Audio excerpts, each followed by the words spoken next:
네, 수요일 조일교의 주간 키워드 시간입니다. 코리아인베스트 조일교 대표와 시장 흐름 전략 세우겠습니다. 어서 오십시오. 네, 안녕하세요. 오늘은 이제 이번 주에 가장 중요한 변수, 내일 옵션 만기일, 또 금요일 금융통화위원회가 있습니다만 만기일 변수가 가장 큰 부담입니다. 1월이. 예, 전반적인 분위기를 주신다고 했는데 먼저 키워드부터 살펴보겠습니다. 이번 주 단기적으로 관심 가질 핵심 키워드. 가장 궁금해하시는 만기 영향 제한적일 걸로 보셨습니다. 예, 일단은 만기 영향이 다른 달에 비해서 상당히 심리적으로 좀 부담이 되지 않습니까? 프로그램 연말에 쌓였던 비차익 매도 가능성이라든지 또 주문 실수에 따른 혼선이 좀 있는데 영향이 좀 제한적일 걸로 보셨군요. 예, 12월 달은 굉장히 영향이 컸었어요. 네. 그러니까 뭐 상당히 윗방향으로 좀 약간 오버시팅 했다라고 할 정도로 좀 컸었는데요. 이번 달은 어제나 그저께 또 파생했던 주문 실수 나오는 것들을 보면서도 시장 베이시스가 그렇게 크게 뭐 훼손되는 그런 모습은 아닌 것 같고요.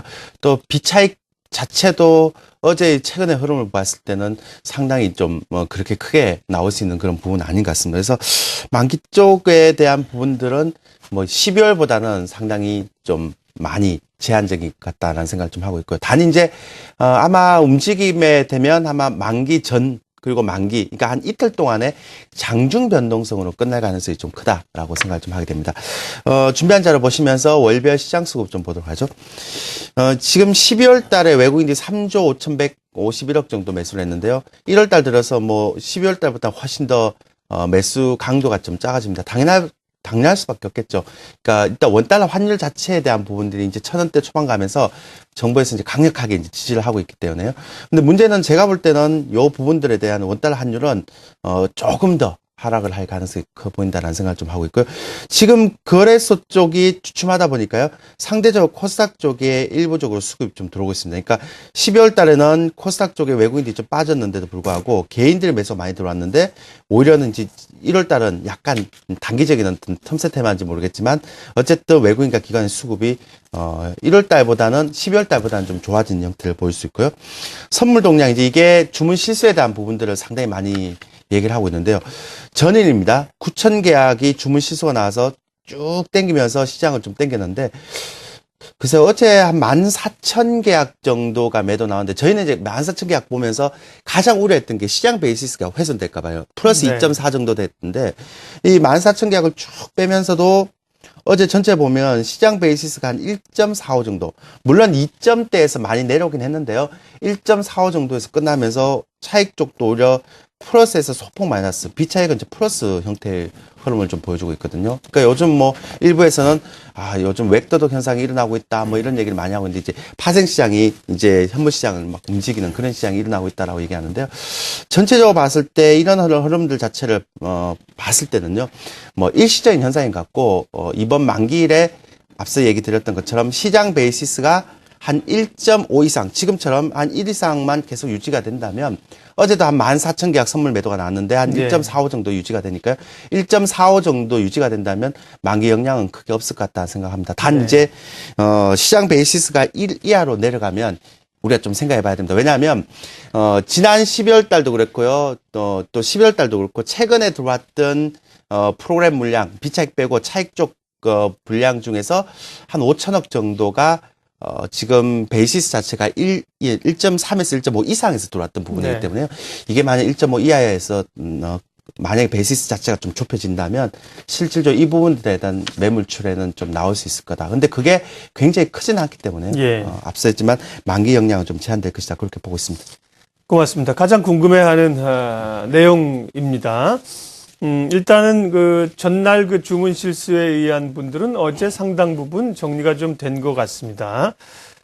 사실은 어제 그저께 쓴 주문 실수가 사람의 수기적인 실수가 아니라 컴퓨터 프로그램에서 오류가 났다는 거 아닙니까? 그러니까 이게 미국의 1987년에 그 지금도 불가사의하게 여기고 있는 블랙 먼데이도 그랬다는 겁니다. 사람들이 이제 워낙 심리가 복잡하니까 시장을 읽을 수 없으니까 프로그래밍을 해놔갖고 요 정도 조건이 되면 매수가 나가고 이렇게 되면 매도가 나가라 자동적으로 프로그램을 짜놨는데 이 프로그램이 오류가 나거나 프로그램 매도가 나오니까 또 매도가 나오면서 막 87년에 막 역사적인 그 주가 대폭락이 있었던 거거든요.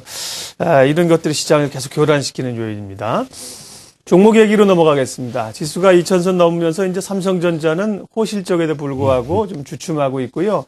조선이나 건설, 낙폭, 과대주들도 좀 처지고 코스닥 종목이 좀 올라오죠? 네, 맞습니다. 이게 상대적으로 그 차별화가 해소되는 과정이다라고 네. 볼 수 있거든요. 그러니까 거래소 쪽이 10월 달에 원체 많이 갔기 때문에 이제 코스닥이 상대적으로 소외받았던 부분들에 대한 차별화 해소 과정이라고 볼 수 있는데 그 말을 이제 계속 해오셨어요. 이런 예. 해소 과정이 나올 걸로. 네.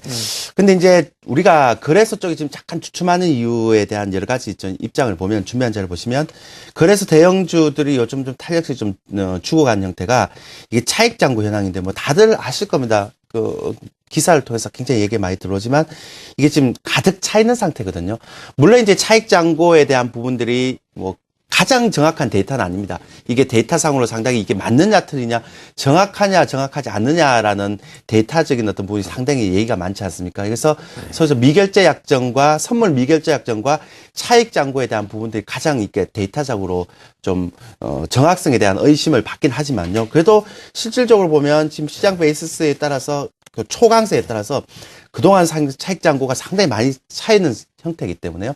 이 부분 때문에 시장이 약간은 고점에 대한 그 상방에 대한 부담도 느끼는 것 같고요. 또 한 2010선 가면 펀드에 대한 상단이기 때문에 이 부분도 상당히 영향을 미치는 것 같습니다. 근데 이제 그래서 그런지 몰라도 전일 종목 상승률 보면 삼성전자가 실적이 발표됐는데도 불구하고 1.32%밖에 못 올라간 것 같고요. 또 떨어진 것 같고요. 그다음에 자동차도 그동안 많이 떨어진 거에 비해서는 기술적 반등이 상당히 약합니다. 그리고 다른 기존에 방금 얘기했던 것처럼 낙폭 과대 종목들도 올라오는 폭이 이제 좀 눌림목을 한번 쉬어가는 어떤 흐름을 보여주고 있기 때문에 전반적인 어떤 흐름들이 거래소보다는 코스닥 쪽이 상대적으로 강세를 좀 보여주는 그러니까 이런 장세는 이번 주 금요일까지는 계속 이어질 가능성이 크다. 그렇게 생각하게 될 것 같습니다. 네. 코스피와 코스닥, 대형주와 소형주 간의 그 차별화 해소 과정이 있을 걸로 얘기를 하셨는데 그렇게 맞아 들어갑니다. 그러면 구체적으로 코스닥이나 개별 종목이 된다면 어떻게 종목 공략을 해야 될지 전반적인 전략과 함께 말씀을 해주세요. 사실은 그 코스닥의 코스닥 종목이 일정 부분 뭐 낙폭과대 IT 부품주가 움직이고 있긴 한데요. 저는 개인적으로 그렇습니다. 그러니까 여러분들이 이 어떤 큰 흐름을 좀 잡아서 가시기를 좀 부탁드립니다. 왜냐하면 이 큰 흐름을 못 잡으면 이런 어떤 단기적인 어떤 차별화 해소 과정에서 또 엇박자가 날 수가 있거든요. 그래서 제가 계속 말씀드리지만 1월 시장 투자 전략에 대해서 말씀을 좀 드릴게요. 이게 주식 비중이 70하고 평균 비중 30%는 계속 유지를 하고요. 1월 거래소 시장 지수가 2050에서 1950 정도 되고 앞서 얘기했지만 만기 영향력은 좀 제한되는 걸 하고 코스피하고 코스닥 차별화 해소가 되는데 제가 우리 이제 예민센카하고 저하고도 12월 달도 계속 얘기했는데 1월 달에 새로운 정책 테마주가 좀 나올 것 같다라는 얘기를 계속 했는데요. 예. 계속 시장에서 찾고 있는데 아직 정책 테마주가 안 보여요. 그러니까 그 얘기는 정책 테마주가 시장에서 부각될 수 있는 시점이 아직은 안 됐다라고 보는 게 맞겠죠. 근데 아마 상반기 중에는 부각이 될 것 같고요. 지금은 낙폭과대에 대한 업종 순환매 장세인데 제가 이걸 부탁드리려고 말씀드린 게 아니라 제가 지난번에 그런 얘기 한번 드렸지 않습니까?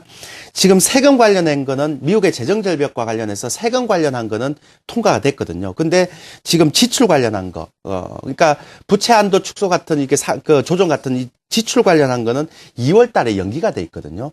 근데 이런 형태를 봤을 때는 2월 달에 또 묘하게도 배당을 받았던 부분들이 외국인은 계좌로 들어올 거고 그때의 환율 상황과 연계해서 이런 지출 관련 재정 협상에 대한 부분들이 난항이 될 것인지 아니면 순조롭게 형성될 것인지에 대한 부분들을 보는 게 가장 중요하지 않을까 싶어요. 그래서 제가 지금 시장에 대한 대충적으로 이렇게 고점을 보고 있는 게 아마 그 시점인 한 2월 중순 2월 말 정도를 생각하고 있거든요. 큰 흐름을 봤을 때는. 예. 그때까지는 이런 어떤 박스권이나 약간 상향을 해서 좀 종목 장세가 될 가능성이 크지만 정말 큰 흐름에서 2월 중순, 2월 말 정도에서는 정말 환율도 봐야 되고 이 앞서 지출 관련 협상도 봐야 되고 이런 부분을 반드시 체크해야 될 것 같습니다. 왜냐하면 시장에 큰 변곡점이 나올 수 있을 것 같아요. 그래서 우리 개인 투자자들이 가장 못하는 게요.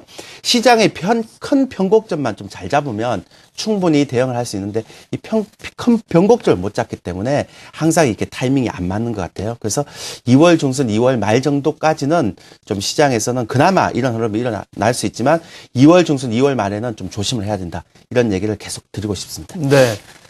정책 테마가 상대적으로 주목을 받고 있지만 시장에서 부각되지 않고 있는 이유는 지금 새 정부 인수위원회가 전번에 비해서 상대적으로 조용하지 않습니까? 네, 이전 같으면 막 호들갑을 떨고 어떤 것들을 막 띄울 텐데 말이죠. 그런 영향이 좀 있는 것 같고요. 2월 중순 혹은 2월 말쯤에 의해서 이런 것들이 좀 부각되고 변곡점이 있을 수 있을 걸로 보셨으니까요. 1월은 조금 더 차분하게 가도 될 것 같습니다. 조길교의 주간 키워드 코리아 인베스트 조일교 대표님 함께했습니다. 고맙습니다. 네, 감사합니다. 네.